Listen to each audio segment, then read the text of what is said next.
নমস্কার বন্ধুরা, আবার একটা নতুন ব্লগে আপনাদের সকলকে জানাই স্বাগত। তা বন্ধুরা, এই ছোট ছোট ভাইদের উচ্চ মাধ্যমিক পরীক্ষা শেষ হয়ে গেছে বলে আমাকে ওদের সাথে ঘুরতে যাওয়ার অনেকবার অনুরোধ করলো। তা ফেলতে পারলাম না, ওদের সাথে বেরিয়ে পড়লাম দীঘা ঘুরতে যাব বলে। তা দাঁইহাট স্টেশন থেকে 10:30 কাটোয়া হাওড়া লোকাল ধরলাম, হাওড়া থেকে 2:35 কান্ডারি এক্সপ্রেস ধরবো বলে।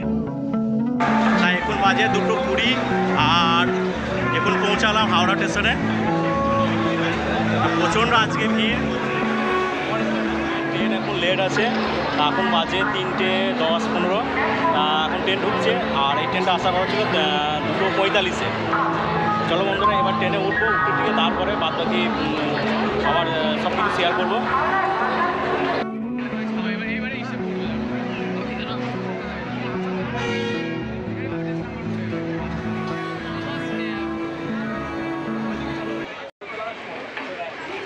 এখন বাজে 3:45 আর এখন ট্রেনটা ছাড়লো।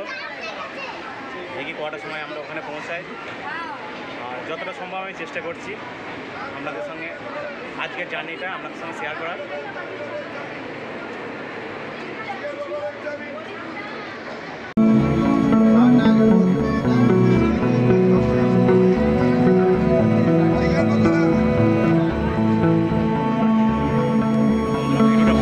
শেষ পর্যন্ত দেখার অনুরোধ রইল, কারণ আজকে প্রথম থেকে শেষ পর্যন্ত কটায় খরচা হচ্ছে, কি করছি, কোথায় থাকছি, কোথায় খাচ্ছি, সব কিছু এই ভিডিওতে ডিটেলস দেওয়া থাকবে। আর ভালো লাগলে একটা লাইক আর প্রচুর পরিমাণে বন্ধুর সঙ্গে শেয়ার করবে। আর একটা কথা বলি, যে সকল বন্ধুরা আমার চ্যানেলে নতুন, চ্যানেলটি সাবস্ক্রাইব করে পাশে বেল আইকনটি অল করে দেবেন, তাহলে আমার সমস্ত ভিডিও পৌঁছে যাবে। জানলার ধারে বসে মোবাইলের ক্যামেরাটা আবার যখন অন করলাম, বাইরের কিছু দৃশ্য ক্যামেরা বন্দি করবো বলে, ঠিক তখনই আমাদের কামরার সকলেই বলে উঠল, বন্দে ভারত এক্সপ্রেস আমাদের ট্রেনের পাশ দিয়ে যাচ্ছে। বন্দে ভারত এক্সপ্রেসকে একটু ক্যামেরা বন্দি করে আবারও আমার সিটে গিয়ে বসলাম।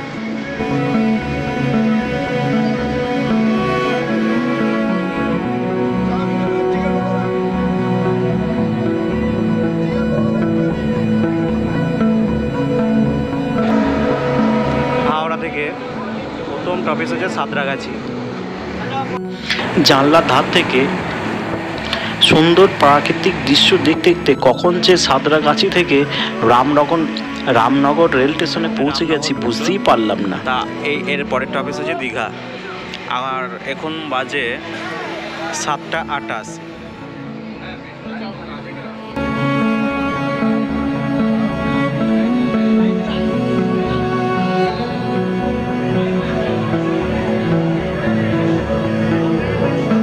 প্রায় 4 ঘন্টা জার্নিংয়ের পর পৌঁছলাম দীঘা। প্রায় 3:45 গাড়িটা ছেড়েছে আর এখন বাজে 7:45।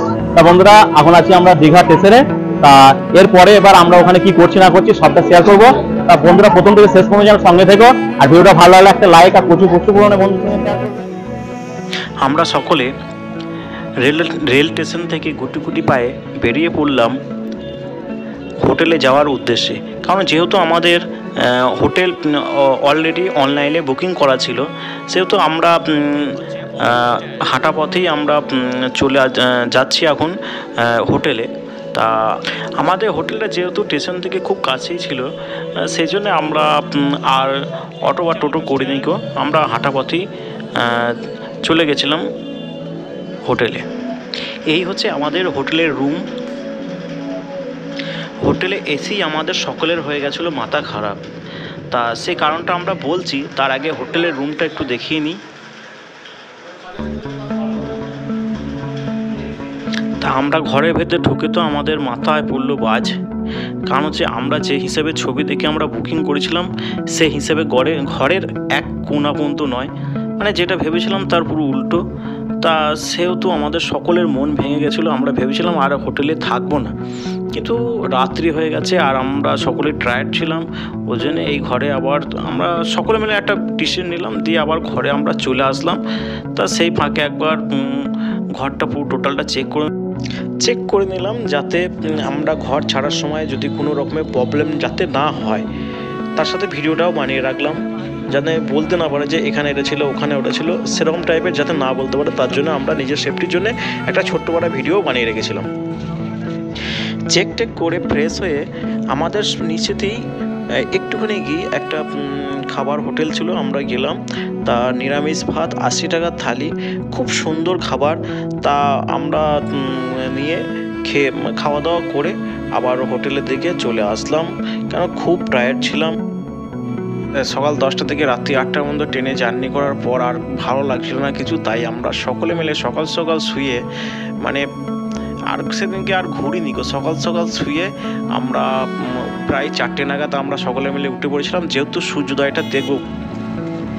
আমাদের হোটেলের সামনে টোটো দাঁড়িয়েছিল, তা আমরা টোটো করে বিচের ধারে চলে গেলাম। মাথা পিছু 10 টাকা করে, 6 জন ছিলাম, 60 টাকা। 5:40 বিচের ধারে আমরা এখন সূর্যোদয়টা দেখবো বলে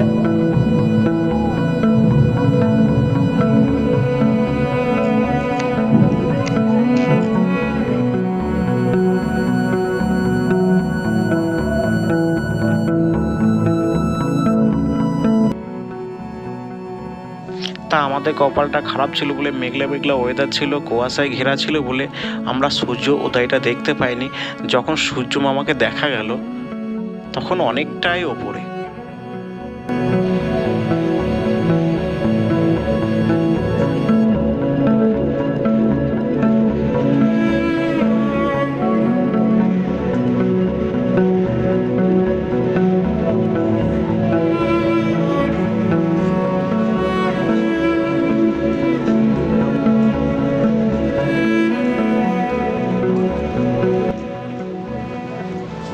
তা সূর্য উদয় না দেখতে পেয়ে আমরা সাইডের আশেপাশে যে সুন্দর সুন্দর জায়গাগুলো আছে একটু ঘোরার চেষ্টা করছিলাম। তার দূর থেকে দেখতে পেলাম যে জেলেরা মাছ ধরছে, তা ওদের কাছে গিয়ে একটু সময় পাস করলাম, খুব সুন্দর সুন্দর লাগছিল। তা মাছ ধরে আনলো, তা কিছু মানুষ কেনাকাটা করলো, ওরাও মাছগুলো নিয়ে চলে গেল হাঁড়িতে করে। তা খুব ভালো লাগলো। তা সেই দৃশ্যটা একটু আপনাদের সাথে শেয়ার না করে থাকতে পারলাম না।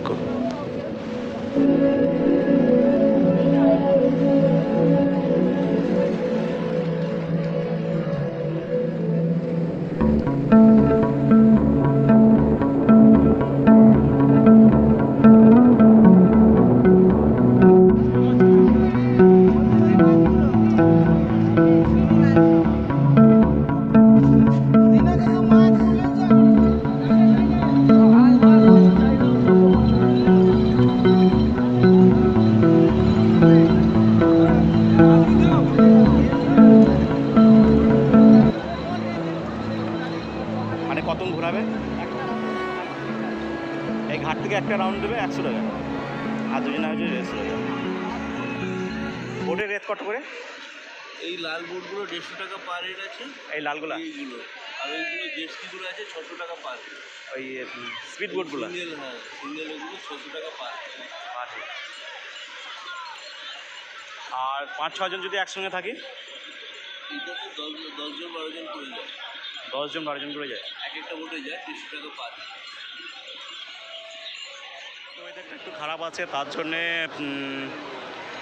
বোট বেশিক্ষণ চলবে না গো, আবার 1টার পর থেকে। কারণ আমরা যখন সকালের দিকে এসেছিলাম তখন জলটা কিন্তু অনেক অনেক ওইদিকে দূরে ছিল, আর এখন কিন্তু প্রায় জল আর একটুখানি হলেই একবারে এই বিচের ধারে চলে আসে। সকলে মিলে বোটে চাপবো বলে বোটের টিকিট কাটা হলো। টিকিট মাথা পিছু 100 টাকা করে নিল, 6 জনের 600 টাকা।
বন্ধুরা এবার স্নান টান করে ঘরে সবাই মিলে আমরা এখন ঘরে যাচ্ছি। এখানে আসলে মোট কথা একটু পয়সা বেশি নিয়ে আসতে হবে, তার কারণ হচ্ছে যে এখানে মনে করুন আমরা 3টে শ্যাম্পু নিলাম, 3টে শ্যাম্পু নিল 5 টাকা, মানে প্রত্যেকটা জিনিসেরই মানে দাম বেশি। আর টোটো অটো যাই বলুন সব কিছুর দাম বেশি। টোটো ভাড়া থেকে শুরু করে খাওয়া দাওয়ার জিনিস সব কিছু, যেহেতু টুরিস্ট স্পট, যারা আসবে বলে ভাবছেন একটু মানে প্রিপারেশন নিয়ে আসবেন, কারণ এখানে অল্প খরচে মানে অল্প টাকায় ঘুরতে গেলে খুব সাবধানে। তা আমরা এখন ঘরের দিকে যাচ্ছি।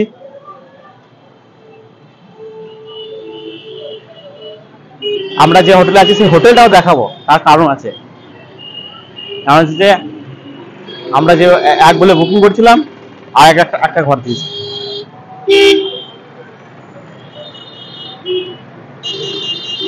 আমরা যে জায়গাটা আছি এটাকে বলে হেলিপ্যাড।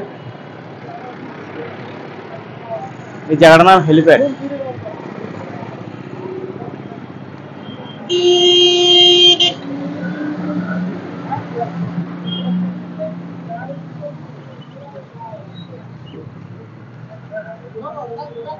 তবে একটা জিনিস, এখানে টুকটাক জিনিসপত্র সবই হোটেলের কাছাকাছি দিয়ে আছে, সেটা নিয়ে কোনো অসুবিধা নেই গো,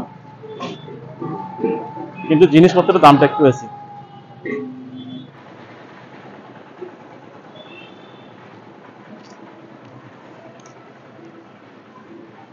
আমরা এবার হোটেলের দিকে যাচ্ছি, আমরা যে হোটেলে উঠেছি।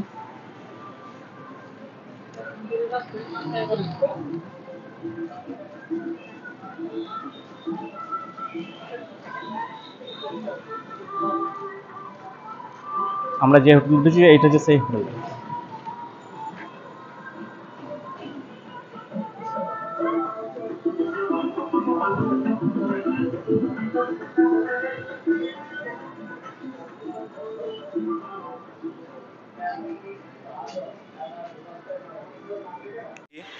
যে দীঘা আসলে পরে আপনারা খুব সাবধানে, বিশেষ করে যদি আমরা অনলাইনে বুকিং করেন তাহলে একটু বিশেষ সাবধানতা অবলম্বন করবেন।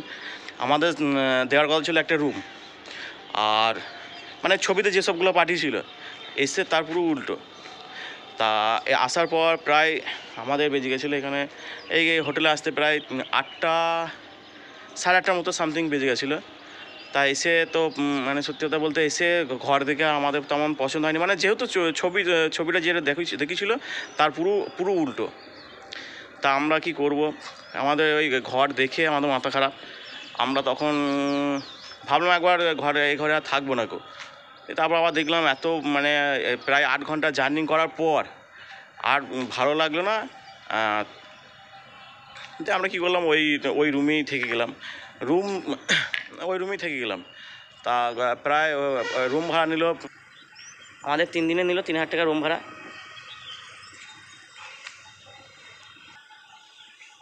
তা বন্ধুরা, আপনারা যদি কেউ আসেন অবশ্যই খুব সাবধানতার সঙ্গে আসবেন, ভালো করে যাচাই করে তারপরে আসবেন। তা নাহলে কিন্তু আজকাল আমি নেটে বা ইউটিউবে দেখছি প্রায় অনেকজনের সাথে এরকম টাইপের হচ্ছে যে এক বলছে আর এক দিচ্ছে। আমার একটাই অনুরোধ, যেন ভালোভাবে সব যাচাই করে তারপরেই কোনো হোটেল বুকিং করবেন বা তারপরে মন খারাপের মাঝেও মন খারাপ না করে আমরা সকালবেলায় উঠে সাইডের যে সমস্ত ভিউগুলো আছে সেগুলো আমরা দেখতে গেছিলাম।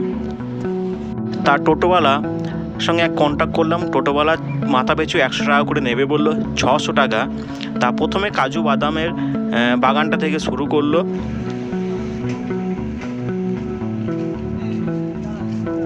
তা বাগানে প্রবেশ করে দেখলাম, তা আগে কাজু গাছ আমি দেখিনি গো। তা কাজু গাছে ফুল এসছে, কাজু গাছগুলোকে দেখতে খুব সুন্দর লাগছিলো। তা এখন ফল হয়নি গো, কিন্তু খুব সুন্দর লাগছিলো দেখতে। তা সেই ভিউটাও আমি আপনাদের সাথে শেয়ার করলাম।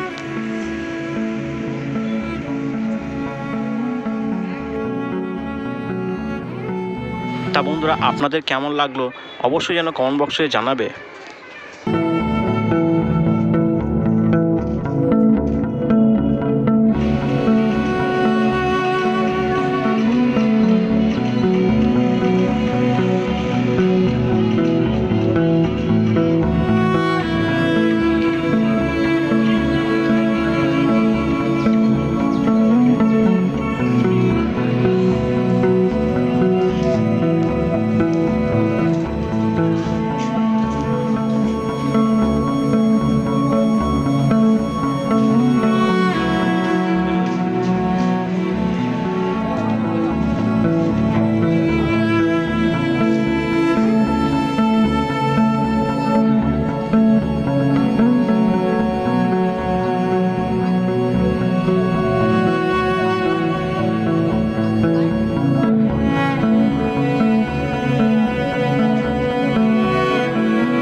তালসারি যেতে যেতে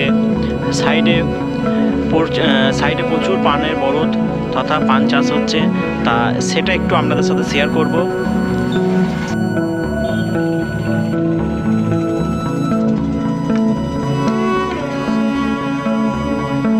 এখন আছি পানের বড়তে, এটাকে পানের বড়তই বলে না? পানের বড়ত মানে এখানে পান চাষ হচ্ছে। তা এই কাকারা তা কীভাবে কী করছে না করছে কাকার সঙ্গে একটু জানবো।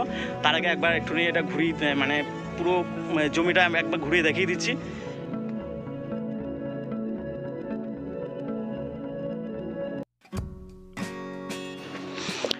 আমি দুঃখের সহিত বলি, এই কাকাদের যে সাথে যে কথাবার্তা আমি বলেছিলাম সেটা আমি শোনাতে পারছি না, কারণ হচ্ছে যে কখন যে মাইক্রোফোনটা অফ হয়ে গেছিলো সেটা বুঝতে পারিনি গো।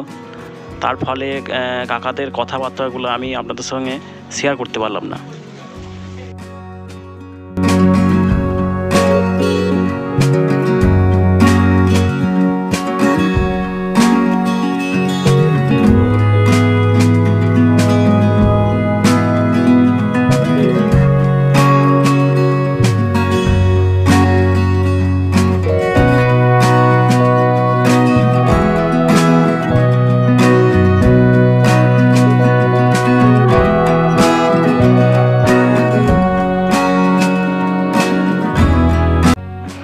এখানকার এই গ্রামটা পুরোটাই পান চাষের ওপর নির্ভরশীল, চারি সাইডেই পানের বরদ। তা বন্ধুরা, পানের বরদ দেখে আমরা চলে এসেছিলাম তালসারিতে।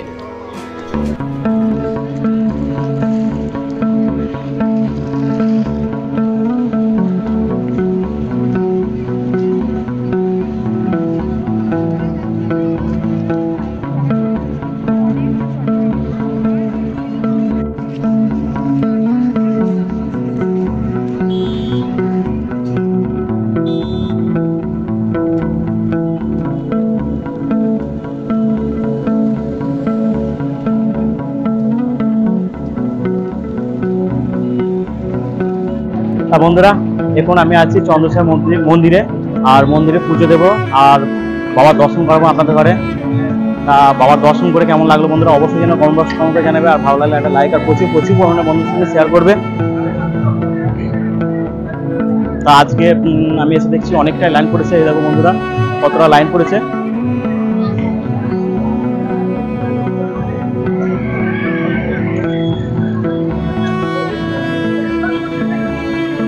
তা ফলের দোকানে পুজো সামগ্রী কিনে বাবার কাছে চলে গেলাম পুজো দিতে।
ঠিক আছে।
কীর্তন শুনে জগন্নাথ মন্দিরের দর্শন করে আমরা বেরিয়ে পড়লাম আবার একটা নতুন জায়গায়।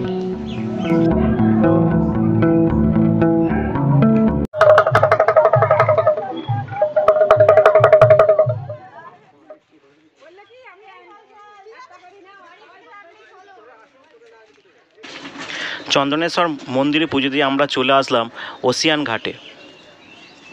এবার বন্ধুরা ওসিয়ান ঘাটটা আমি আপনাদের ঘরে শেয়ার করছি, কেমন লাগলো বন্ধুরা অবশ্যই যেন কমেন্ট বক্সে কমেন্ট করে জানাবে। ভালো লাগলে একটা লাইক আর প্রচুর প্রচুর পরিমাণে বন্ধুর সঙ্গে শেয়ার করবে। দু সাইডে ঝাউবন আর উঁচু সিঁড়ি বেয়ে আমরা উপরে উঠে যাব ওসিয়ান ঘাটে। এখানে চারি সাইডে ঝাউবন, ও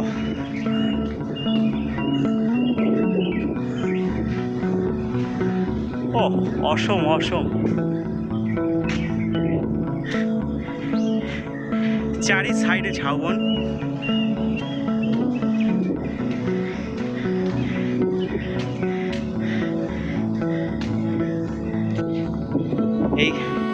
এই বিচে আসতে গেলে অনেকটা কিন্তু সিঁড়িতে উঠতে হবে।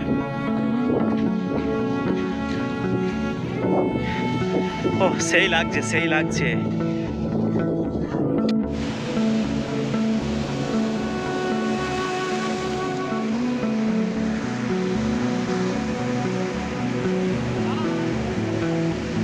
ওসিয়ান ঘাটে পৌঁছানোর পর সবাই সবারই মতো করে শুরু করে দিয়েছে রিলস বানাতে। আমি এবার কেন বাদ যাই, আমি ওদের সাথে শুরু করে দিলাম রিলস বানাতে।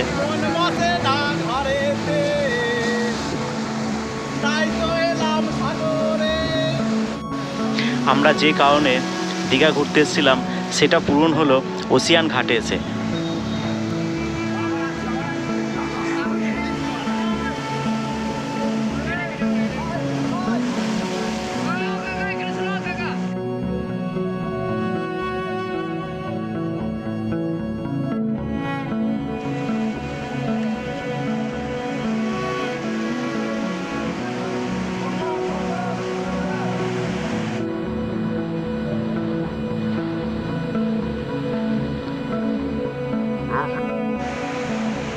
আরে অত কাছে যেও না।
ওসিয়ান ঘাট থেকে আমরা খুব ওসিয়ান ঘাটে গিয়ে আমরা খুব হই হুল্লাড় করি, তারপরে খুব আনন্দ, অনেকে আমাদের মধ্যে যারা যারা ছিল সবাই মিলে কেউ রিলস কেউ ছবি, মানে যে যেমনভাবে আনন্দ করে টিয়ে তারপরে আমরা চলে যাই হোটেলে দুটো খাওয়া দাওয়া করে একটু রেস্ট নিয়ে আমরা বেরিয়ে পড়ি আবার সমুদ্রের ধারে।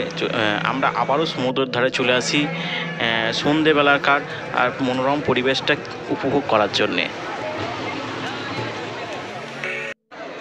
বিচের ধারে আছে প্রচুর দোকান, এখানে মনে করলে আপনারা সকলে আপনাদের পছন্দের মতো জিনিস কেনাকাটা করতে পারেন। আমরাও কিছু কেনাকাটা করলাম, করে টিয়ে আমরা চলে গেলাম মাছ ভাজা খেতে।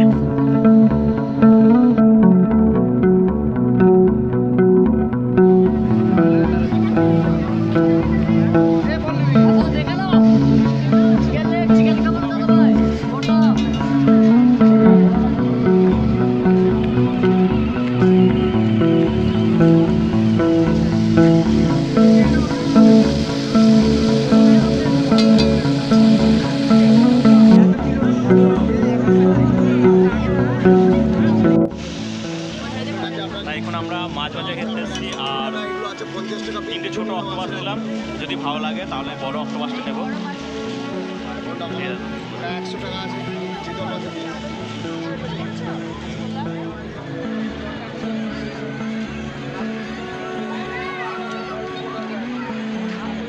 এখানে সবই বেশিরভাগই ঝিনুক শামুকের কাজ।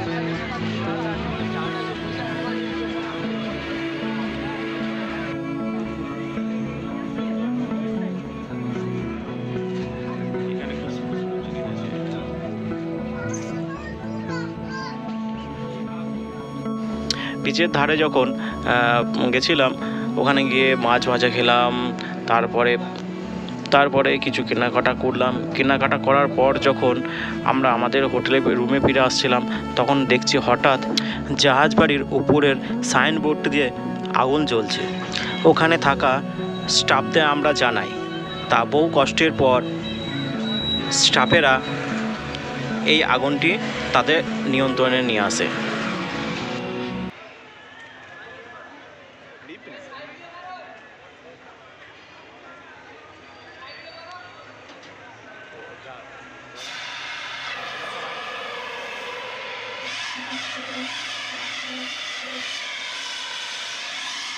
ফাঁকা জায়গা হয় তো ও কাজ করবে না, ফাঁকা থেকে ও সব কাজ করবে।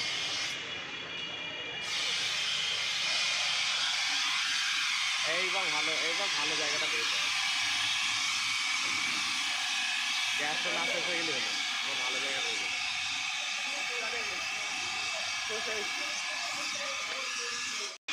ফোন করেছিল